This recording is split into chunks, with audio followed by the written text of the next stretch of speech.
Hello and welcome. Tonight, a gang armed with pistols and a radio-controlled bomb are on the loose. Watch closely. You may help to catch them before someone gets killed. As always, Crimewatch is live and it's for real. The detectives behind me right now are waiting for your call. We need your help this month to catch a man who killed a lonely woman in her home in Bristol.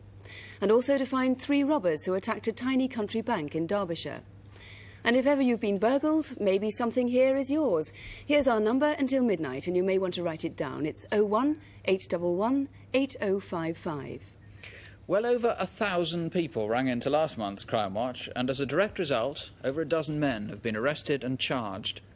You may remember that armed robbery in Milton Keynes, where courageous building workers struggled with their attackers. Get him! It's a raid! Let's get him! Bastard! Out!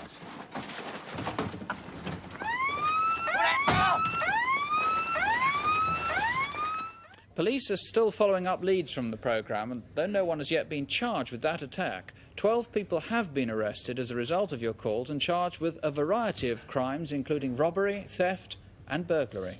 And several viewers recognised a man caught by security cameras as he was robbing building societies in London. Within 24 hours of the programme, a 30-year-old man from Holloway in North London was arrested. He has now been charged with 5 robberies and 1 attempted robbery. Sometimes the best information that comes to Crimewatch comes from criminals themselves, very often appalled at the level of violence other criminals indulge in. That was the case with a robbery we featured back in January. It was a ferocious and an unprovoked attack on a family in their home in Epping. Dean? What? Bloody hell. I've got a knife! Get him down! Get him down! Get him down! I want him tied up! 208 viewers called in after seeing that, and as a direct result, 3 men from South East London appeared at Chelmsford Crown Court this week and were given jail terms ranging from 8 to 14 years. And a very recent development in a case we first featured in August. Our lookalike actor played the part of a building society robber who'd struck 11 times in the south of England. Well, last Saturday the robber moved further north to Leicester. He tied up 6 people and robbed the Abbey National in Horsefair Street at about lunchtime. Now, police will be back outside the Abbey National in Leicester city centre this Saturday. If you were shopping there last Saturday lunchtime, even if you didn't see the robbery or anything suspicious, please do call in and talk to the officers. Sue. Well, now to tonight's cases. For several months, police in London and Hertfordshire have been following a trail of attempted armed robberies. Early in the morning, several men, brandishing guns, burst into a company on Wages Day. They hold the staff hostage and then they try to ambush the security van when it arrives. We've reconstructed their most recent raid, where this time they did succeed and they got away with £90,000. But our film starts 4 months before that, with Crimewatch photographs based on police records of one of their earlier attempts. It happened in Hertfordshire, where the robbers gave notice of a sinister new weapon.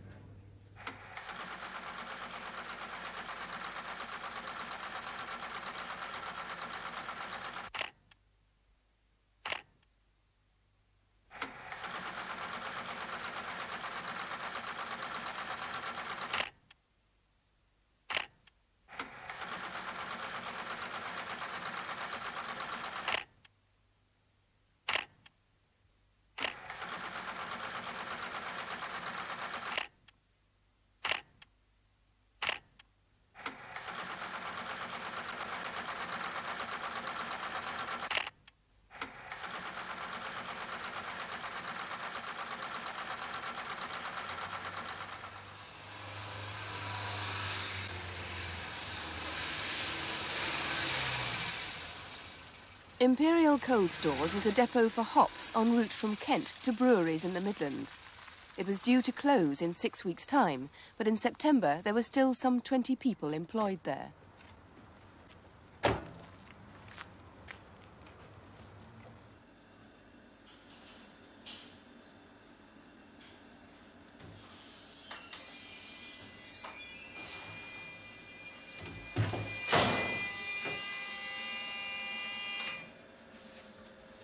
Fred Jr., the gate man, arrived first and opened up the offices as usual.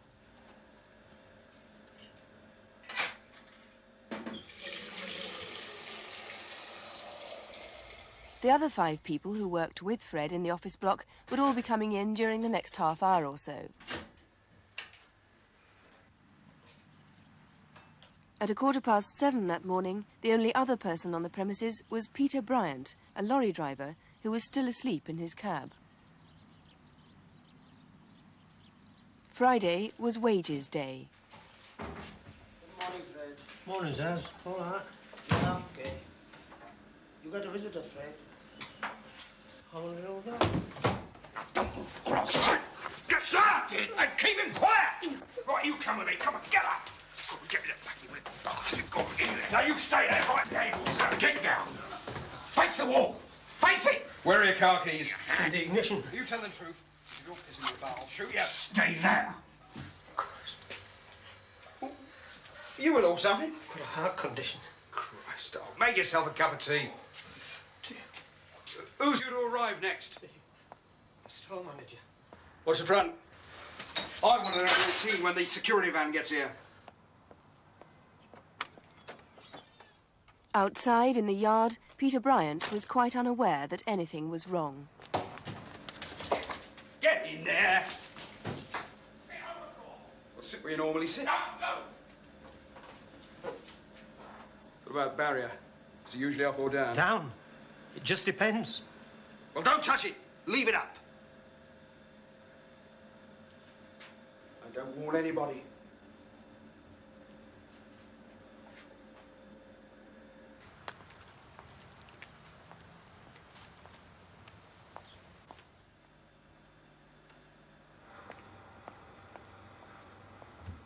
Here.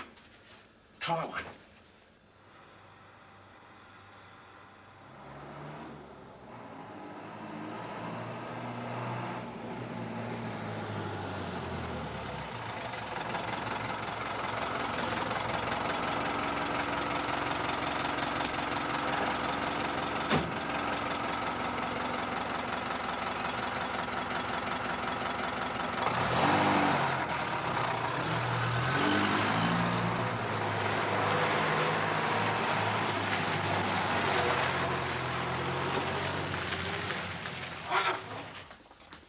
Don't forget, one of your mates died the other week. All right.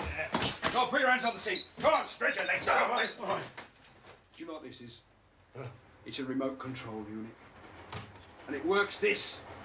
At the touch of a button, it goes off.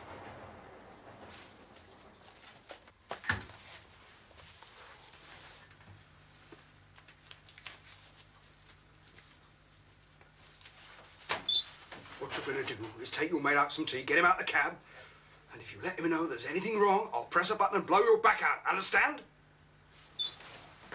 He like pick something. You know, from he been gambling, he back one winner in all his life.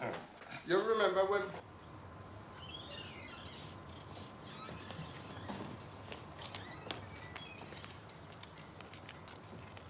You open this bloody door! I can't blow your bloody head off! I can't open it! Open the bloody door! Come on! Hurry up, come on! The fucking money out the back, throw it up! Get moving! Quick! Right. Go on, get it! Get him!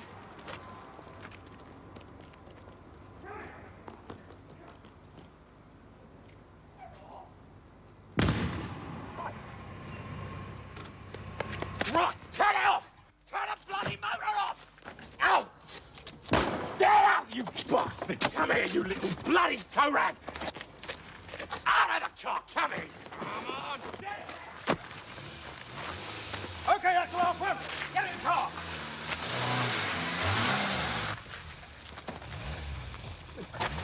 Right, go! Come on, get out of here! Come on!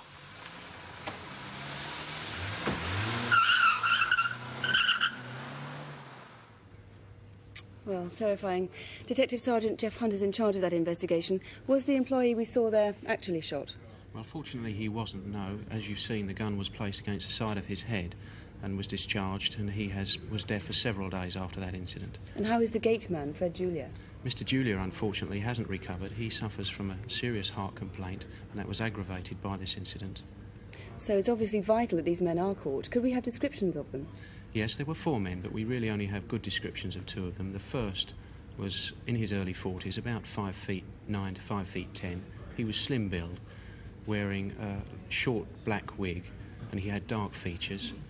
The second man was again in his early 40s, slightly shorter, about 5'7" to 5'8", had short mousy coloured hair, brushed across to cover a receding patch at the front. And the first man with the black wig in particular seemed quite an unstable sort of character. Yes, he was. Now, that device which was strapped onto the back of the security guard, could it in fact have killed him?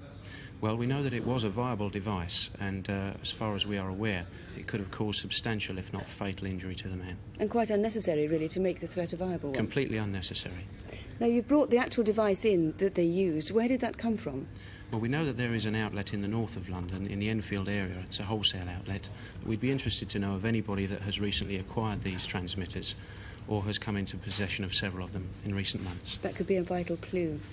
Now, you think that these same men have struck several times this year, unsuccessfully until now, so let's just recap on their previous attempts. Their first one was a bungled attack at Enfield Crematorium on the 25th of April. Then they tried again at the Cross and Herbert warehouse in Hoddesdon, Hertfordshire, and on the 3rd of May, that was. Then their next attempt came on the 27th of June at Amtico in Ponders End. And finally, it was on the 13th of September that they got away with the £90,000 at Tottenham. Now, how sure are you that all those attacks were linked? Well, we are linking them because the methods are identical in each case. They're early morning attacks on premises which of themselves wouldn't be considered worthy of robbing. The descriptions of the men concerned are the same. The weapons used are the same. And the premises are quite irrelevant, really? Yes, the premises are irrelevant in that we feel that it was the security vehicle which at that time of the morning would be heavily loaded. And do you believe, in fact, that these men are prepared to blow someone's back out, as they put it? Well, there was an inordinate amount of violence used in this last attack. They've shown a willingness now to discharge firearms, and this device, completely unnecessary that it should be taken. It's a viable device which could have caused, as I've said, serious, if not fatal injury. Well, Mr Hunt, thank you. There's a £9,000 reward for information leading to the conviction of those men. The number to call, if you can help, is 01811 8055. You can speak in confidence to a detective, or as always, you can ask for a BBC researcher. Or you can call the Central Robbery Squad direct on 01230 2061. That's 01230 2061. Well, now, to cheer ourselves up a little bit, to our Aladdin's cave. Stolen treasures recovered by the police. This month they include ivories dredged up from a lake in Kent and a house full of antique furniture. If you know who owns them, please give us a call. Here to take us through them is John Bly from the Antiques Roadshow. John.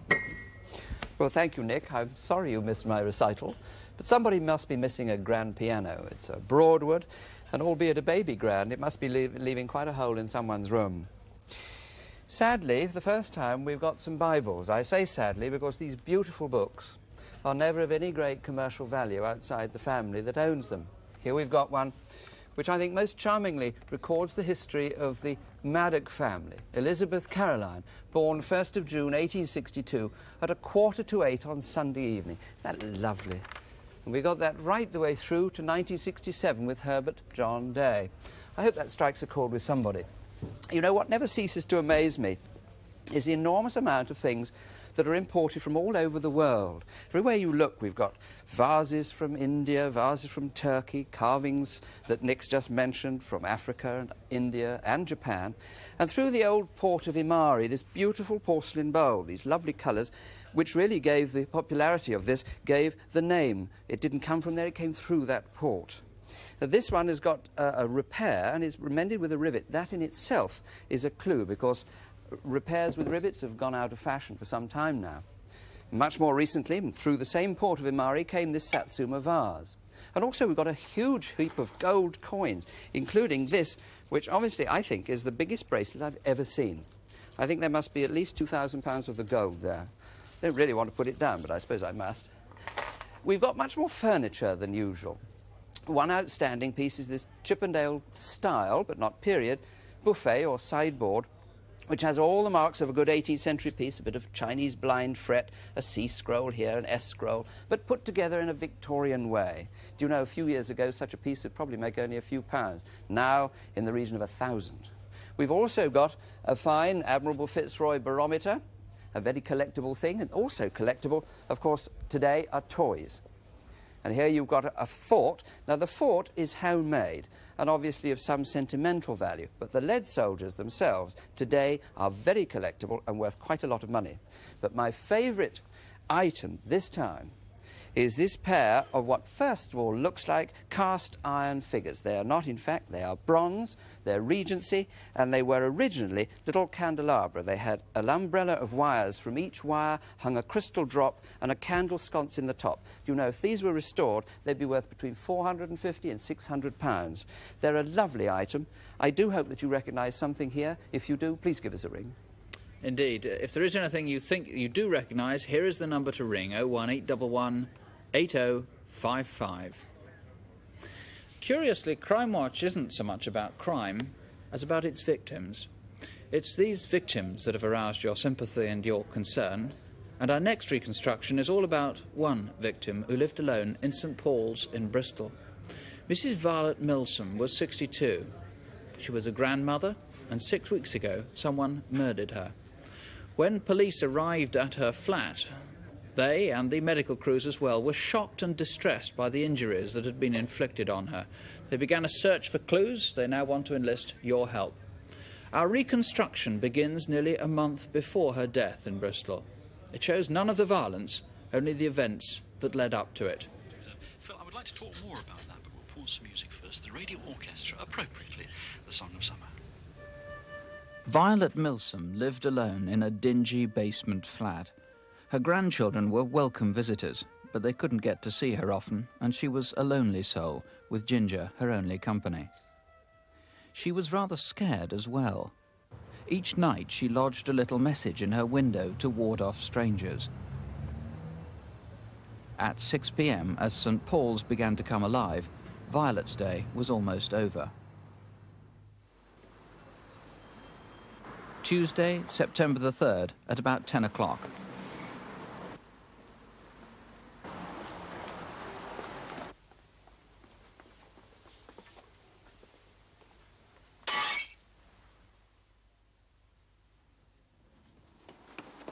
She disturbed 3 young men who'd smashed a pane of glass in her door. Thursday, the 26th of September, 3 weeks on, and 5 days before she died, Violet went shopping for a chest of drawers.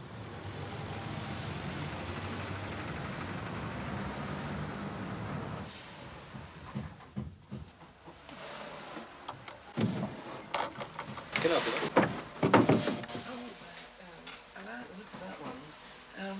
How much is that one? I think, yeah, it's a tenner, that one. The owner remembers Violet because she couldn't spare a tenner from her weekly pension, and she agreed to give him a deposit. If you can't leave a favour deposit, then we'll get your receipt and then we'll come and pick up when you want. Right, I'll get your receipt.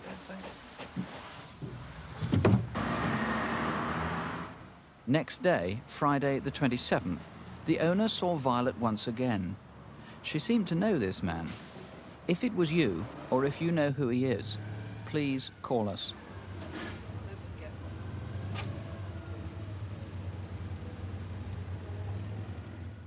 Monday, September the 30th. It's pension day, and having collected her allowance, Violet went to do the weekly shopping.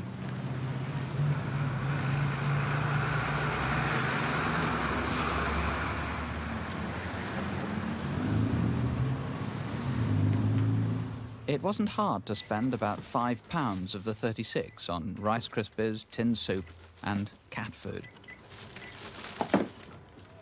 That afternoon, a helpful neighbour was doing some gardening for Violet.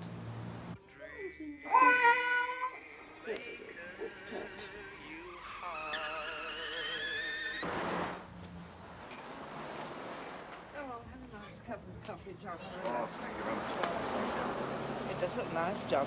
When do you think you'll be able to come and finish it then? I don't think it'll be tonight. Oh, well, you come tonight. I never open my door after 6 o'clock, you know. Well, it'll probably be sometime tomorrow. After her neighbour left, Violet went to fetch the evening paper. As far as we know, it's the last time she left her home alive.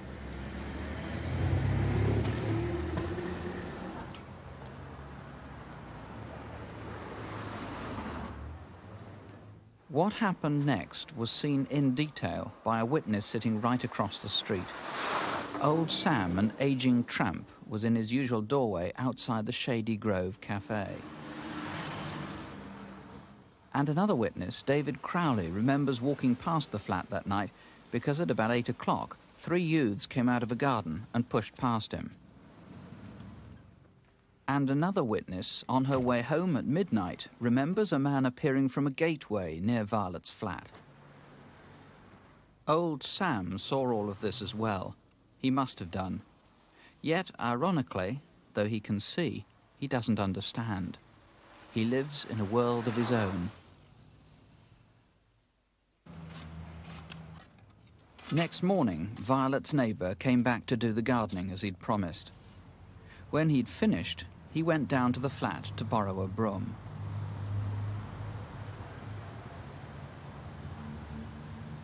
He discovered Violet's body. She'd been strangled, sexually assaulted, and horribly mutilated. Detective Superintendent Malcolm Hughes is the man seeking the killers, and you've been in charge of murder investigations before, but this, I think, is the worst, or certainly one of the worst you've ever come across. Yes, I've dealt with a number of murders, and without a doubt, this is one of the worst, yes. You brought a clue. What's this? This is a belt, I believe, from a summer dress. When we found Mrs. Milsom's body, this was tied around her wrist, and without doubt has been used by the killer to tie her up. Not necessarily hers, you think, then? It's nylon? Yes, it's a nylon material. It looks as though it's from a summer dress. Despite all our inquiries, we cannot be sure this belonged to Mrs. Milsom and could well have been taken there by her killer. Right. Now, there were several witnesses, as we saw, and people that you badly need to trace. Let's start, if we can, with the 3 youths who were seen, they sort of bumped into. Well, actually, there was the man, of course, first at the trading post, wasn't there, with the long hair. What do we know about him? Yes. We know that he was with Mrs. Milsom. They appeared to be quite friendly and obviously knew each other. Now, despite all our inquiries, we haven't found him yet, and I would like to speak to him, obviously. Right. Then there was the witness, David Crowley, walking past. 3 youths bumped into him coming out of a garden. Yes, that was about 8 o'clock on Monday the 30th. I'm not saying they're the murderers, but they were certainly in the area at a very important time, and I would like to talk to them. And, of course, the man coming out of the gate, I think, very close to her house at about midnight. Yes, he's an interesting man. He was coming out of a gate next door to hers. Despite all our inquiries, nobody knows him in that house. Nobody knows him in Mrs. Milsom's house. And it's very important I find him and talk to him. We'll come back to just how important in a moment, but you've got a card there. Can we just have a look at that and why? Yes, indeed. When we looked at Mrs. Milsom's belongings at her flat, and amongst some documentation, we found this card. It's a Christmas card. On the front it says, "For my sweetheart at Christmas." Inside, it says, "To Violet from Steve." Now, despite speaking to all her relatives and friends, we have not been able to find Steve, and I would again like to speak to him. You want to speak, in fact, to anybody who knew Violet Milsom? Yes, I do. Now, you're really worried about this murder for a particular reason. Can you explain what it is? Mrs. Milsom was brutally and sadistically killed. I believe that the man who killed her is mentally disturbed and dangerous. I also believe if he's not caught, he may kill again. I also believe that somebody knows who he is, or may suspect they know who he is. And if there's anybody who knows who killed Mrs. Milsom, or who suspects somebody of killing her, then please come forward and speak to me, because they may prevent another terrible crime. You really think it's a likelihood that this man will kill again? I think it's a possibility that he will kill again, yes. Well, if you think you can help, please do ring us here in the studio. Here's the number, 01 811 8055. Remember, you can speak in absolute confidence. Or you can ring Bristol Police at Trinity Road Police Station, Bristol 267 985. That's 0272 267 985. So.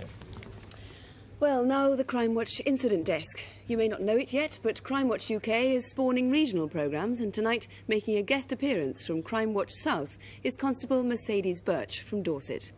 Helen Phelps will be back from holiday next month, and here, as ever, is Superintendent David Hatcher. Our first case on Incident Desk is an armed robbery. It happened on Halloween at a place appropriately called Spook Hill in Dorking, Surrey.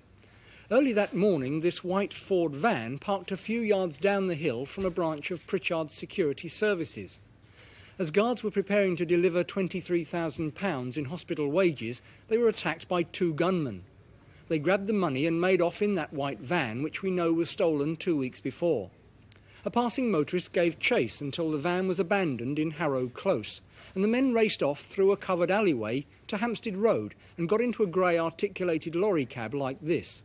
It's still not been traced, and we'd like to know where it went to after Dorking. All 3 robbers were white.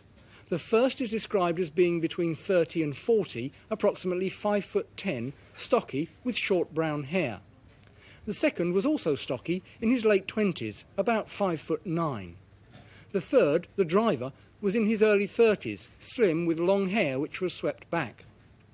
That stolen van was B594AMG. If you know where it was kept between mid-October and Halloween, or if you saw the robbery or recognise the men, give us a ring. Next, an urgent appeal from police in Greater Manchester.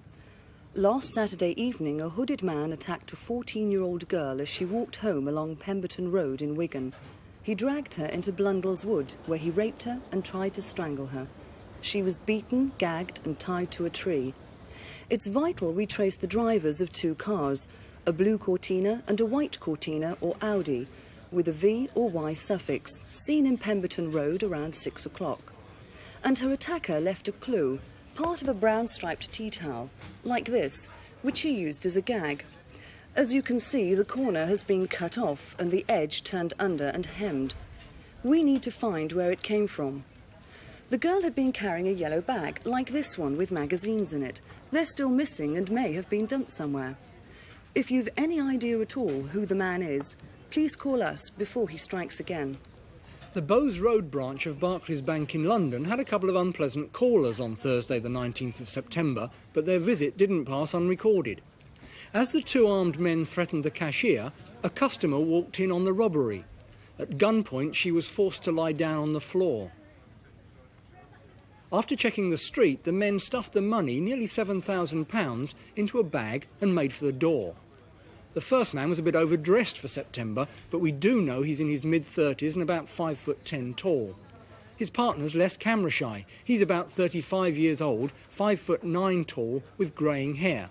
Both have London accents. If you recognise either of them, do ring us. If you live or work in South Yorkshire or the East Midlands, you might recognise this man. He's wanted for questioning by police in connection with a series of bank frauds. Here's a closer look at him, snapped in the act by an alert cashier with an Instamatic camera. So far, he's got away with more than £2,000 using a variety of false names. If you know him, or if he talks to you about starting an account, please give us a call. And finally on Incident Desk, another picture, an artist's impression of a rapist. He's struck twice so far in Hampshire, most recently on Sunday the 13th of October when he attacked a woman in Aldershot. She remembers he was wearing trainers, faded jeans and a brown or burgundy sweater with white flecks. He's in his 20s, about 5'11" tall, stockily built, and he was driving a dark 4-door estate. That L plate might mean he's teaching someone to drive. If you think you know him or have information on any of our other cases, please ring us. Indeed, the number to call, 01 811 8055. That's 01 811 8055. Well, our last reconstruction tonight takes us into the countryside, to Derbyshire at the edge of the Peak District. It's a part of the world more used to poaching than violent crime, so an armed bank robbery has been a shock to the whole community. A security guard has still not recovered from the attack. It happened 2 months ago in the village of Cromford, near Matlock, and police are afraid that the gang might strike again.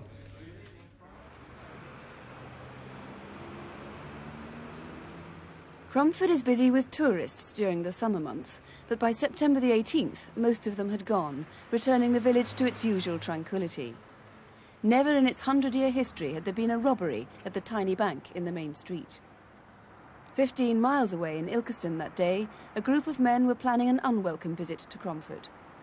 They drove into New Oakwell Garage to hire a car. They were leaving it rather late. They were due in Cromford in 2 hours' time. One of the men presented a licence which police now know had been stolen from Nottingham last year. Sign it for me just there, please.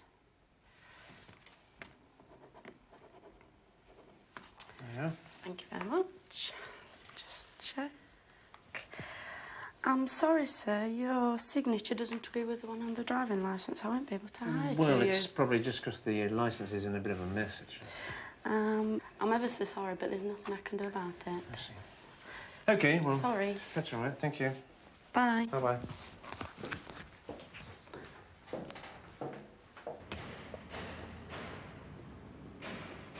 The white N-registered Mini was spattered with mud, and it was specially distinctive because it still had its original hubcaps, which is unusual for a Mini 11 years old.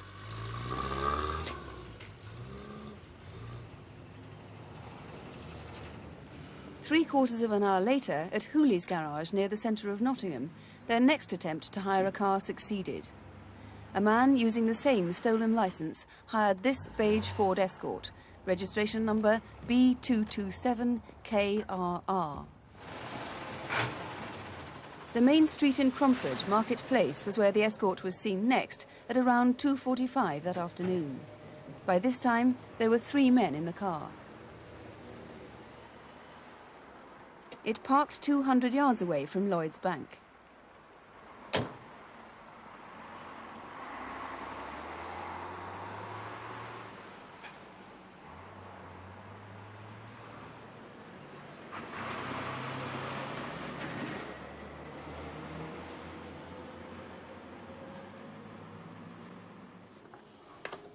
Can I help you?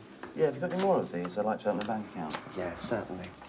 There you go. Would you like to open an account now? No, but I will be needing to. I've just moved into the area. I see. Well, if you drop your name and particulars down on that form you've got there, bring it back any time. Great, thanks a lot. Okay. Cheers.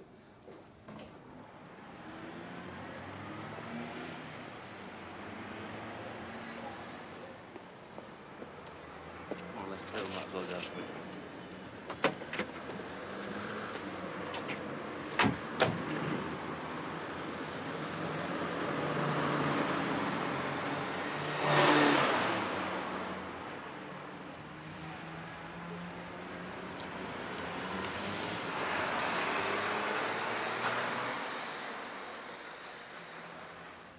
Hello there. Hi, I've got a few minutes now, actually. Could I open a bank account? OK, fine. Did you bring the form with you? Left them in the car. Sorry about that. It's no problem. There we go. If you'd like to read that and start filling that in, and I'll need your regular signature on there. OK? I'll wait for you outside. Thank you so much for your help. It's really very nice. As 3 o'clock closing time approached, the bank manager and a customer left the bank. I'm off.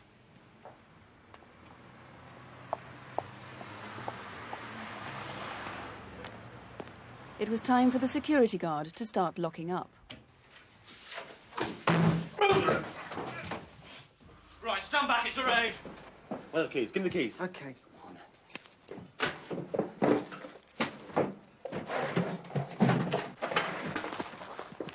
Hang on, let me move it. Come on.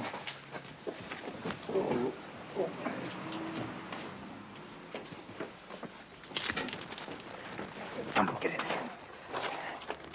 Get a bloody move on. OK, now you've got to give me some time. Right.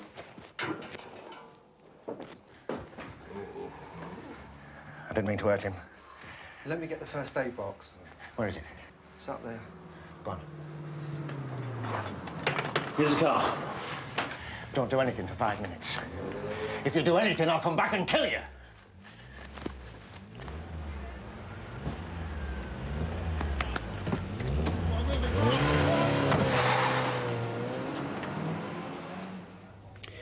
Well, the man in charge of the investigation is Detective Chief Inspector Jeff Short. It's rather unusual, actually, isn't it, for a tiny bank like this to be robbed, because the risk is so high for such a small return.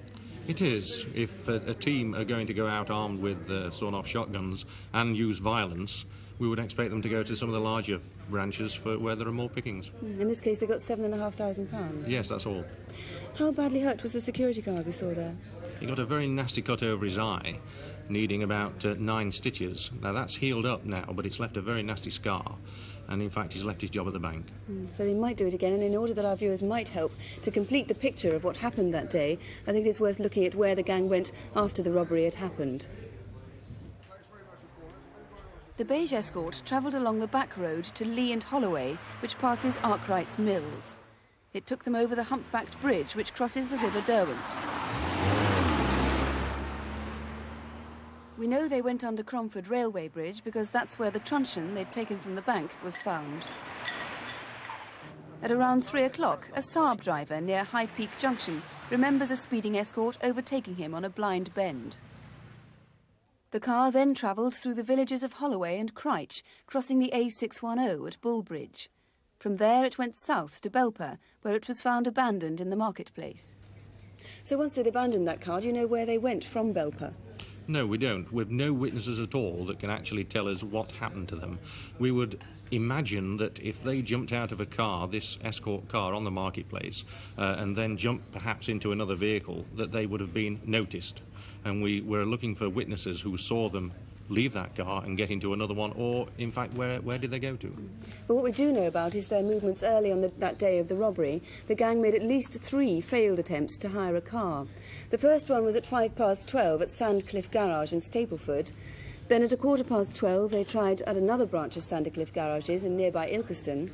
And at 12:30 they were once again turned away, as we know, at New Oakwell Garage, also in Ilkeston. And then finally at 1:15 they succeeded at Hooley's Garage in Nottingham. An hour and a half later, that car turned up near the bank in Cromford.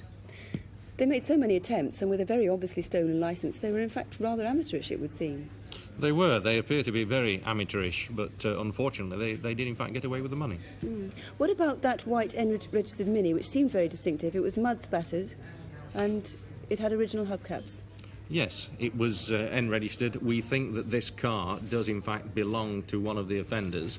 They kept it out of sight as best they could near the hire car firm, and we're fairly convinced that it does belong to one of the offenders, and we would like assistance from the public to locate that car, hopefully tie it into a team who are good enough to have done this job. You think the fact that it had an original hubcap is distinctive, so perhaps we can have a look at that. Yes, this hubcap on a 10-year-old car, there are very few of the cars that we have actually checked in the area have still got the original hubcaps, and we've checked something in the region of 200 in the Nottinghamshire, Derbyshire area.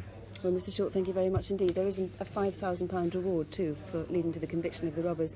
The number to ring here, if you can help, is 01811 8055, or ring the Derbyshire Police direct on Ripley 0773 44883. That's 0773 44883.